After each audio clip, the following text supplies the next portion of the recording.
Welcome back, I'm the Watch Nerd. On this video, we're going to be talking about entry-level Rolex.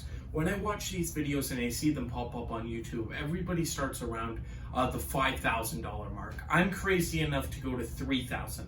All these watches you can get, except for the exception of one, depending on what price you get it, you can get under $3,000 for Rolex. Nowadays, that's a big deal. If you're talking 10 years ago, it's a different story, but it's very hard to buy Rolex that is under $3,000. But I have 4 great examples here, and you can get them for under $3,000. So before I flip you around, I do want to remind you about the Chanel chain giveaway. I'm going to be giving out this chain as soon as we hit 1,000 subscribers. So if you want to be entered, there's the 4 steps below in the description. Now, first, flipping ourselves around, you can see 4 different Oyster Perpetual Rolexes. Now, you won't find, with my experience around these pieces, you will not find a date just under 3,000. That is in good quality. Now, you might find one with aftermarket parts, or it's on a leather 100% at that price. There's different issues that might arise around 3,000. It's very hard to find a date just around that price. But in the Oyster Perpetual line, you can start finding some great pieces.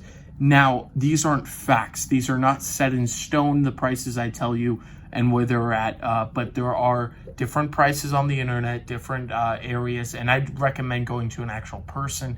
It's very hard to buy on the internet unless you're no trusted dealer, so I always recommend knowing the dealer too, because you don't want to be stuck with one of these that has aftermarket parts, and we'll get to that because that is aftermarket diamonds. Right here, I want to start, I didn't put it on a strap, but it came, we have a factory strap for it, and there's other straps too, but the prices I tell you, they're probably not going to come on a factory strap. I think these go around 2,000, that's what we have it around here, around the $2,000 mark. Now, this is precision on the dial. That means there's no chronometer status yet in Rolex. So this is hand-wound movements, no hacking. They're pretty slim because you don't get that bulkiness with the rotor. You also will notice it is gold on the inside. It's very, very fun. That's what I like about the Oyster Perpetuals. They can be a little fun, and this one is definitely, as you can tell, sword hands. It is gold. They don't, it's solid gold. The inside, the case is all stainless steel, 316 at this point. And if you can see, it's a great patina on this one, really nice. And you can put it on any strap you want. That's the nice thing about these Oyster Perpetual. They go around basically anything, so that's really nice. And this is one of the more entry level, around 2,000. Now, if we move up the chain a bit, and I put that here because I really don't think it is, but if this didn't have diamonds, this would be around, I say, the 25 mark. I'm not sure with the diamonds, depending on what dealer you're going to, who you want, there are different, and these are aftermarket diamonds. So that really does affect the value of the piece, and I personally, is not my taste. I know a lot of you will be turned off by this watch, but don't worry, we have 2 gorgeous pieces ahead of this. So this is definitely not the peak of the watches here, so you under 3,000, but without the diamonds, for sure, it's a beautiful piece, and it will have you know, very, very nice two-toned, and just not my particular style. I like either the full steel or full gold, which we'll get into. Now, this is a little tough area to get to because this is on a factory original Jubilee bracelet, moving to this white dial, beautiful white dial. We'll talk about that in a second, but it is Rolex, as you can see, and it is all factory. It still very works well. Now, of course, it will be a little bit stretchy there, but you can also see how beautiful this patina is. I think this beats out the other patina without question, just because look at the way it has patinaed on this stainless, and it's all stainless, just precision on the dial, no Swiss made either. I believe this is a little earlier. So as you can see here, you get a full steel case, beautiful, hand wound too at this price. The other one I do have to mention, no, it is not. You have a rotor in there, and it hacks, so you're getting a lot more in that piece. That piece might creep up around 3,000. It really depends on where you're going. So frankly, I don't know for sure what you can get this at, but without the stainless steel band, or two-tone, as I should say, band, you should be getting it around the 3,000 mark. I wouldn't go for it around 4,000. So I say it around 3,000 without the diamonds. Of course, that's a different ball game. That's a different area. But on this piece, you should be getting it around 3,000. You might have to pay. If it was on a strap, I would say around 3,000, but this is factory. So yes, I did say it was 3,000 in the title, and for the head of the watch, I think you can get around 3,000, depending. All of this is who you go to.